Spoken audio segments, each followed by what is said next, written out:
तो रिसेंटली मैंने राज शमानी की वीडियो देखी जिसमें वो नरेंद्र मोदी की फॉरेन पॉलिसी की तारीफ कर रहे हैं, तो मैंने सोचा कि राज शमानी को एक रियलिटी चेक दे दूं। सबसे पहले तो मैं बता दूं कि स्ट्रेटेजिक ऑटोनॉमी नरेंद्र मोदी की ऑर्गेनिक फॉरेन पॉलिसी नहीं है, बल्कि बहुत पहले से चलती आ रही है। लेकिन मुझे ये नहीं समझ में आता कि नरेंद्र मोदी के टाइम पर ये कौन सी स्ट्रेटेजिक ऑटोनॉमी चल रही है जिसमें इंडिया अपने फॉरेन पॉलिसी के क्रूशियल डिसीजंस यूएसए से पूछ कर लेता है। डोनाल्ड ट्रंप अनाउंस करता है ऑपरेशन सिंदूर के सीज फायर को, यूएसए हमसे बोलता है कि रशिया और ईरान से ऑयल खरीदना बंद कर दो, तो हम खरीदना बंद कर देते हैं, इवन तो हमारे नेशनल इंटरेस्ट के अगेंस्ट है।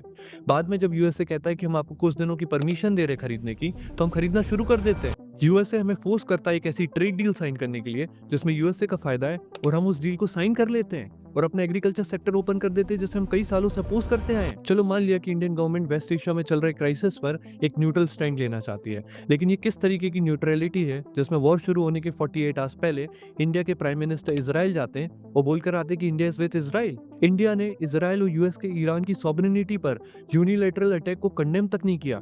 इनफैक्ट हमारे प्राइम मिनिस्टर ने सुप्रीम लीडर की डेथ पर कंडोलेंस तक इशू नहीं की, जबकि इंडिया की फॉरेन पॉलिसी हमेशा से रही है कि हमने किसी कंट्री की सॉवरेनिटी पर अटैक को कंडेम किया है। आज हम इजराइल और यूएस के डर से स्टेटमेंट तक इशू नहीं कर रहे हैं। वो पता नहीं ये किस तरीके की न्यूट्रलिटी है कि आज हम यूएन में एक ऐसे रेजोल्यूशन को को स्पॉन्सर कर रहे हैं जिसमें ईरान को कंडेम किया जा रहा है, जबकि ईरान तो सेल्फ डिफेंस कर रहा है, और हम इजराइल और यूएस के एक्शन पे एक स्टेटमेंट तक नहीं दे रहे हैं। हमारे foreign minister Jaishankar global forums में फर्राटेदार अंग्रेजी में बोलकर आते थे कि India is a guardian of Indian ocean और इंडियन ओशन हमारा स्ट्रेटेजिक बैकयार्ड है।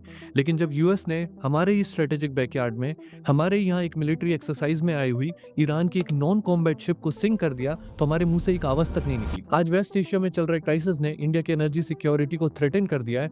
आज इंडिया के मार्केट्स क्रैश कर चुके हैं, लेकिन हमारी सरकार क्या कर रही है? डिबेट्स को अवॉइड कर रही है और ऐसे इन्फ्लुएंसर्स को पैसे दे रही है खुद का प्रमोशन कराने के लिए।